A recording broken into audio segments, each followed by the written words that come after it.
What's up, guys? Today we're going to be talking about Iron Man, the original.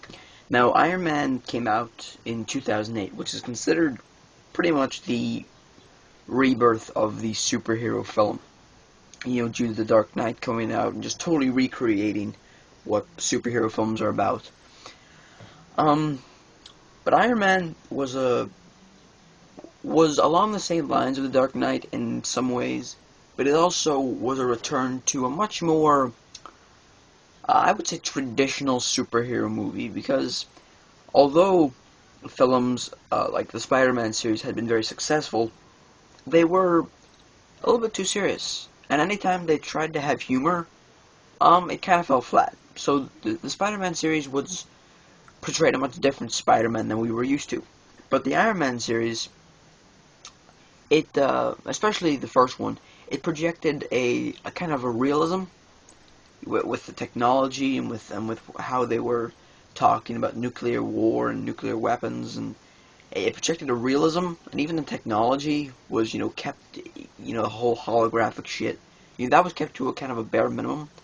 So it had kind of that gritty realism of The Dark Knight, but also it knew it was a comic book movie. It didn't take itself too seriously. There was a lot of humor, a lot of heart, and that's what makes Iron Man one of the best superhero movies of all time, is because it'll ground itself. It'll ground itself a little bit with some realism, but it understands. You know what? This isn't the real world. This is a comic book movie. We're not just going to stick to what could be realistic. We're going to go all out, because of course the Iron Man suit is just totally bombastic and totally out of the ordinary.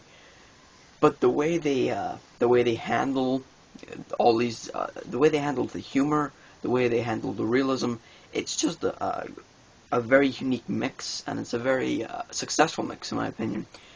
The acting is top notch. Robert Downey Jr. really just encompasses um, Tony Stark, Iron Man, whatever. He just encompasses him. He's what Jack Nicholson and Heath Ledger were to the Joker. He's what Danny DeVito was to the Penguin. He just brings off this performance that just encapsulates the character. There's no Robert Downey Jr. plays Tony Stark. Robert Downey Jr. is Tony Stark. That's how a lot of people view it, and I view it that way too. He's absolutely incredible. And then you got Jeff Bridges. A lot of people, when they're talking about the best villain in this Marvel Cinematic Universe, Jeff Bridges gets overlooked. And, Jeff Bridges is a top quality actor, from the 70s all the way up until now. He is a fantastic actor who is just, who just never fails to impress. Even in terrible movies, he never fails to impress. And in this especially, he is a kind of sinister. He plays a different type of villain in that he's not exactly pure evil, but he's just, it brings on those themes of the old versus the new. Nobody likes change, and of course with Tony being captured and then suddenly having this change of heart about weapons. He's like, I don't like this. I don't like the way he's going. I don't want things to change, and he will do everything in his power to stop the change from Tony fucking ruining the company, basically, in his eyes. Plus, just the line about him just going mental at everyone, trying to build an Iron Man suit. It's like Tony Stark built this in a cave with a bunch of scraps. I thought that was.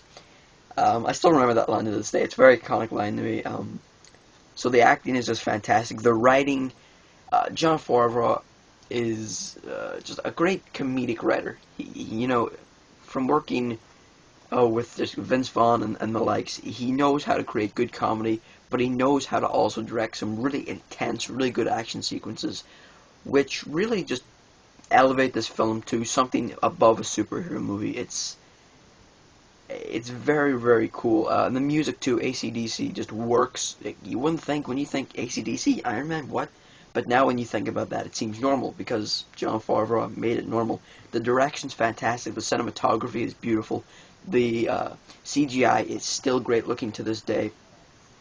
In my eyes, it's a timeless movie. It's gonna be timeless. It's gonna be one of those movies that you're gonna look back on, like we look back on Batman and the likes, and just think, wow, that was so good.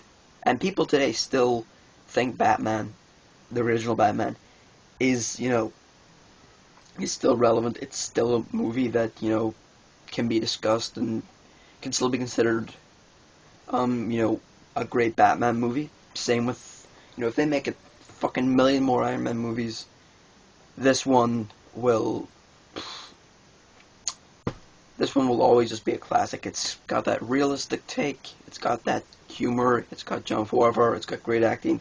Everything about the movie is just top notch. So Iron Man 1 is a fantastic start to the Marvel Cinematic Universe, and also it was a great contrast for the year when The Dark Knight came out. So you got Iron Man. Iron Man is a fantastic movie, and if you haven't seen it yet, I'd recommend you go see it.